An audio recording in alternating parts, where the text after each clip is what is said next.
나눔 DNA, 사회적 책임, 균형 잡힌 삶. 균형 잡힌 삶이란 살며 사랑하고 배우고 공헌하는 삶이다. 와덴와이. 조화로운 삶에 필요한 4가지 요소. 성공한 인생이란 한쪽으로 치우치지 않은 조화를 이룬 삶입니다. 조물주 하나님은 인간을 균형 잡힌 존재로 창조하셨습니다.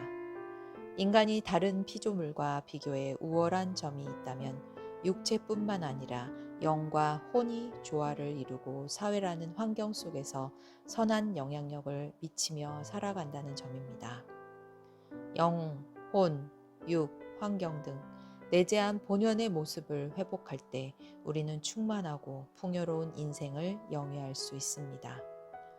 먼저 육적으로는 건강하게 활기차게 생활하는 것입니다. 생활의 기본이 되는 의식주를 위해 힘쓰는 것도 육이라는 집을 튼튼하게 짓기 위함입니다. 영은 사랑받고 사랑하며 사는 것을 말합니다. 가족, 사회, 신앙 등 분명한 사랑의 대상이 있기에 더 잘 살고 싶은 의지가 생깁니다. 감정 및 정서와 연결된 혼으로 우리는 더 나은 자신을 추구합니다. 끊임없이 배우고 발전하는 지적 욕구의 완성을 통해 우리는 사회와 환경을 더 풍요롭게 하는 데 기여할 수 있습니다. 영, 혼, 육, 환경은 따로 떨어져 있는 것이 아니라 서로 얽혀 있습니다. 진정한 열정은 이 4가지를 동시에 추구할 때 발현됩니다. 애터비가 추구하는 균형 잡힌 삶은 잘 살고 사랑하고 배우며 공헌하는 삶입니다. How to. 사랑하는 사람이 있기에 잘 살아야 한다. 모든 일은 동기가 중요합니다. 무언가 이루고 싶다면 그 열망이 어디서 비롯되었는지 정확히 파악하는 것이 필요합니다. 막연히 바라고 원하는 것만으로는 목표에 도달하기 어렵습니다. 동기가 모호할 때 무엇을 위한 노력인지 길을 잃게 되고 목표마저 희미해질 수 있습니다. 우리가 잘 살아야 하는 이유는 사랑하는 사람들이 있기 때문입니다. 부모에게는 자식의, 남편에게는 아내의 행복을 지켜야 하는 의무가 있습니다. 물론 가족 말고도 사랑의 대상은 다양하게 존재합니다. 대상이 누가 되었든 이들을 정말 사랑한다면 내가 먼저 잘 살아야 합니다. 돈이 삶의 전부는 아니지만 경제적 자립은 잘 사는 데 있어 중요한 기본 요소입니다. 경제적 어려움으로 가족이 파괴되고 좋았던 관계가 끊어지는 사례를 우리는 종종 봅니다. 정당한 방법으로 열심히 노력해 번 돈을 사랑하는 사람, 사랑하는 이웃을 위해 사용한다면 그 역시 의미 있는 삶입니다. 애터미는 성취한 이익을 나누기 위해 치열하게 뛰고 달립니다. 돈은 움켜쥐는 것보다 타인과 나누었을 때 더 큰 행복과 기쁨으로 돌아옵니다. 성경에도 받는 것보다 주는 자가 복이 있다고 말하고 있습니다. 내가 어떤 희생을 치르더라도 내 몸이 부서지더라도 반드시 잘 살아내겠다는 의지를 새롭게 해야 합니다. 그래야 사랑도 제대로 할 수 있습니다. 생생하게 꿈꾸면 반드시 이루어진다. 자신이 원하는 균형 잡힌 삶의 목표를 설정하고 이를 머릿속으로 생생하게 그릴 수 있어야 합니다. 운동선수들이 반복적인 이미지 트레이닝을 하는 것처럼 우리 삶도 계속해서 꿈꾸고 예측하면서 구체화 나가는 훈련이 필요합니다.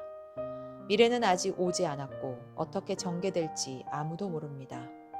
한편의 시나리오를 완성하듯 정확하게 상상하고 스케치하다 보면 어떤 방향으로 어떻게 움직여야 할지 명확해집니다. 우리 두뇌에 각인된 이미지는 단순한 생각을 넘어 행동을 바꾸는 능력이 있습니다. 빨간 석류를 입에 넣는다고 상상해 보십시오. 그 맛을 아는 사람이라면 석류를 떠올리는 것만으로도 입에 침이 고일 겁니다. 정말 실현하고 싶은 미래가 있다면 한 편의 영화가 만들어져 있어야 합니다. 꿈꾸는 성공을 생생하게 그렸다면 확실히 믿어야 합니다. 믿음은 보이지 않는 것의 실상입니다. 반드시 이루어진다는 사실을 믿으면 믿는 것이 신념이 되고 신념은 기적으로 바뀝니다. 학문적으로는 이를 자기 충족적 예언이라고 합니다. 미래에 관한 기대가 실제 현실로 이루어지는 경향성을 지칭하는 것으로 어떤 일이 일어날 것으로 강하게 바라거나 기대할 때 그 일이 실현될 가능성이 높다는 것입니다. 영, 혼, 육, 환경이 균형 잡힌 삶, 사랑을 베풀면서 나눠주는 모습을 그려보십시오. 성공적인 삶의 여정은 이미 시작되었습니다. 에피소드. 희망이 없을 땐 유일한 희망은 희망을 갖는 것이다. 몽상 박한길. 언제 집을 사고 언제 차를 살지, 가족여행은 또 언제 어디로 떠날지. 마치 영화처럼 생생하게 펼쳐지는 꿈을 기록하듯 인생 시나리오는 그렇게 써야 합니다. 언젠가가 아니라 언제까지입니다. 어디선가가 아니라 어디입니다. 인생 시나리오는 꿈을 이룬 미래에 쓰는 꿈을 이룬 기록이어야 합니다. 미쳐도 좋을 만큼, 죽어도 좋을 만큼 마음속 깊이 간절하게 바라는 그런 꿈을 인생 시나리오에 담아야 합니다. 생생하게 꿈꾸면 반드시 이루어집니다. 영화를 상영하듯 주변의 꿈을 이야기합니다. 한 번, 두 번이 아니라 수십 번이고 수백 번이고 계속해서 이야기합니다. 그렇게 해야 내 꿈이 공유되고 함께하는 사람들이 나옵니다. 진심이 담긴 말은 힘이 있습니다. 그 힘이 모이면 우리의 꿈이 완성됩니다. 진정한 용기는 두려움을 모르는 것이 아니라 두려움과 맞서는 것입니다.